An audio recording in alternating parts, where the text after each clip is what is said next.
Now you can of course use any style of pallet you like. I've actually gone with the pallet boards because I had 3 of them that were identical, and as you can see they're pretty solid, but a standard pallet will work. All you need to do if you want it to be a solid piece is to get yourself 2 pallets, dismantle one of them, and then hammer on the slats from the one onto the other one to create one solid block.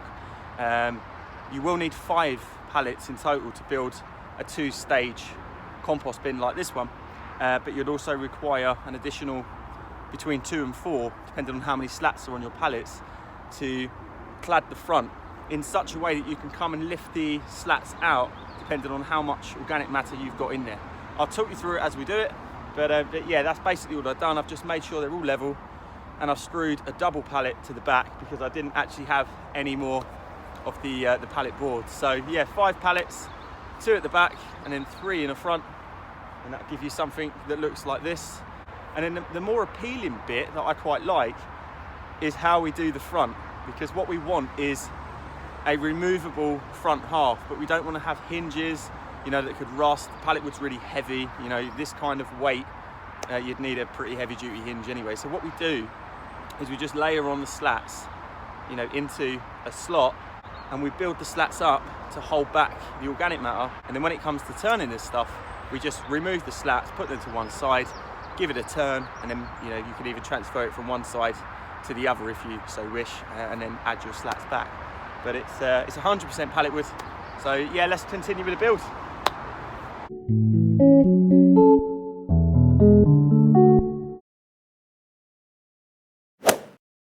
So what we want to do is take a piece of wood, pallet wood, and we just want to line it up just like this, and we just want to screw it down.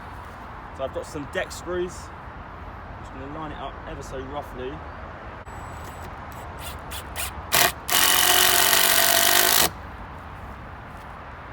So this is the front half of our compost bin, and as you can see, these are the pallet slats I was just screwing on. And what we're going to do next is we're going to add a slat to the inside of the bed, making sure to leave a gap, because that gap is going to be where we slot in our slats to create a removable front. I'm going to use screws because once this is full, there's going to be every possibility that this is going to want to burst at the seams. And obviously a screw is going to be a lot stronger than a nail in holding something together that wants to be pulled apart.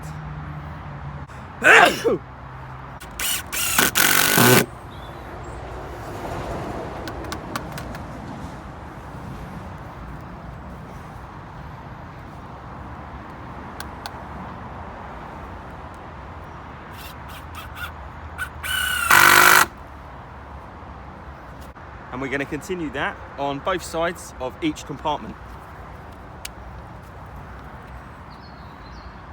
To stop this side from wanting to push out at the bottom, I'm going to add a stake.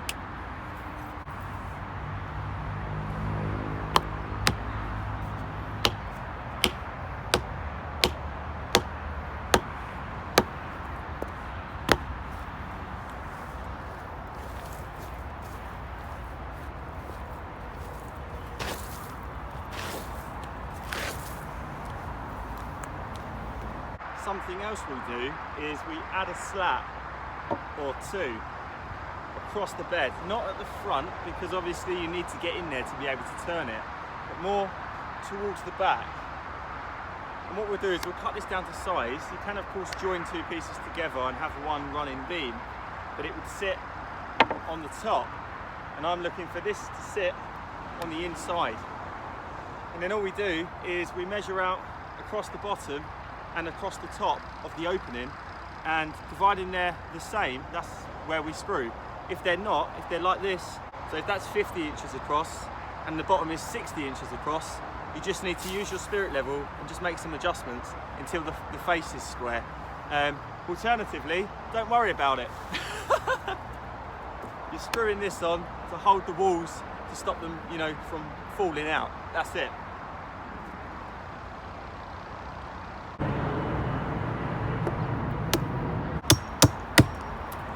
Now guys, I'm only nailing it because I've actually run out of screws, but obviously screws are going to be crucial really. Unless they're nails that are capable of gripping, much like a screw is, this could still sort of come apart over time, and that central slat could just fall through. So yeah, if you've got some screws to hand, use screws.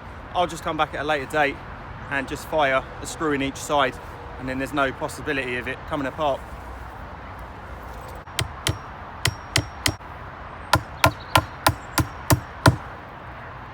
Once you've got your slats denailed and off of your pallet, the next step is to cut it to size to make sure it's going to slide in freely. And it is a good idea to use the spirit level at this point, just to hold up against the side of each wall to make sure that it is straight, because if it's not, this might be a bit stiff to go in at first, and then it might just, you know, fall out at the bottom because your walls might be angled this way or this way. So once you've made sure it's square, it's just a simple case now of cutting each slat to fit inside. So we'll measure it out and we'll cut along that line.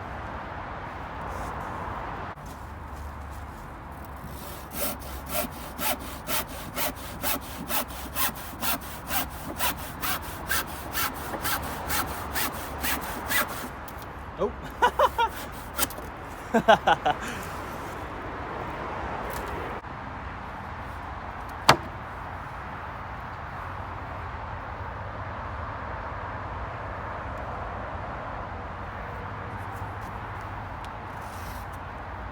just want to continue now cutting your slats to the same size and adding them until you're happy with the height of your front sort of support that's going to hold everything back.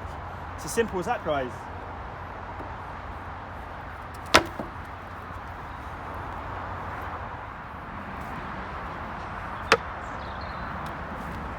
Guys, that should go for a number of years. Yeah, I am knackered. I'm done in. Doing all this kind of work on no sleep, it's catching up with me now, guys. It really is. Now, one of my subscribers mentioned about my concrete ornaments. Some I've bought over the years, and a lot of them I've made myself. In specific, they mentioned the crocodiles, and they said it might be a nice idea to put them by the pond, and I thought, why didn't I think of that? That's an awesome idea. So we're going to go over now. We're going to get the two crocodiles and possibly one or two other ornaments, and we're just going to make the pond look a little bit more appealing, really. So thank you for the subscriber who recommended I do that. It's quite hard for me to keep track of everybody's names, although I do try my best. I don't do too bad. We'll get that done, and then we'll put the kettle on, have ourselves a cup of coffee, because I haven't stopped since, well, about 5 AM, I think. Couldn't sleep again. So guys, yeah, let's go do that.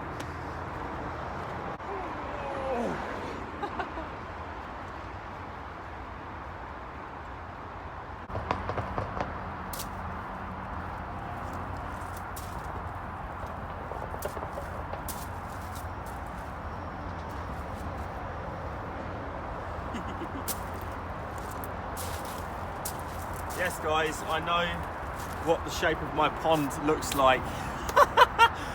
We've heard it a million times. If I can get some rocks and things like that, I will you know, put them over the edge of the pond just to make it look more natural, really. I mean, if I could get rid of the whole outer edge, then that's what I'll do. I mean, I've got some driftwood and things like that, but I haven't got enough of it. So I'll keep my eyes peeled for either some more driftwood, because we want to keep it kind of nautical. I know it's only a pond, but you know, I like nautical. Or rocks, if I can get hold of some nice big rocks. But I don't just want to throw anything at it that we're not going to be happy with. So I'd rather just, you know, bide my time and see what comes up, you know, in the local area for free, and then we'll just go and get it. But there we go, guys. Let me go and get a few more ornaments. That's not going to scare everything away, is it? I mean, it looks a bit mean. It's right by my slope as well. I've got two slopes in the pond, so if anything did fall in that didn't want to be in the pond, it could easily get out. There's about 40% rocks, bricks, stones and shingle, you know, to the water content. So yeah, I do actually have two exit points on here, for anyone wondering. That's why I haven't put a net on it. You know, if I had a pond for fish, which is what someone else in my comments feed recommended, then I would net it, obviously. But It's still full of water snails at the moment in quite high numbers, so we'll see how we go throughout the year, and if they become an issue, then I'm going to have to cull them, I'm afraid, but yeah, needs must. Where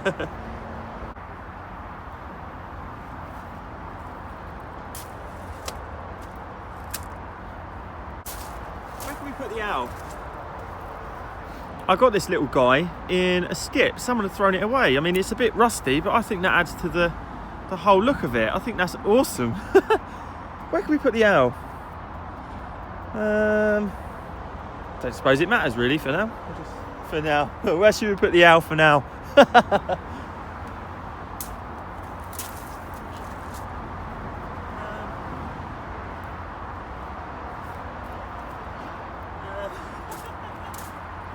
the owl under there.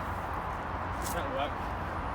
But there we go, guys. There's a few ornaments in our herb bed. Just a few more bits and pieces to do, tidying up wise, and we are done. So cheers, guys. Thank you very much for watching. Make sure to subscribe if you're not subscribed, and I will see you all in the next video. I've got loads planned for this year, as many of you guys already know, and make sure to follow me on Instagram and on Facebook. Links in the description, and I will see you in the next video, guys. Thank you very much for watching.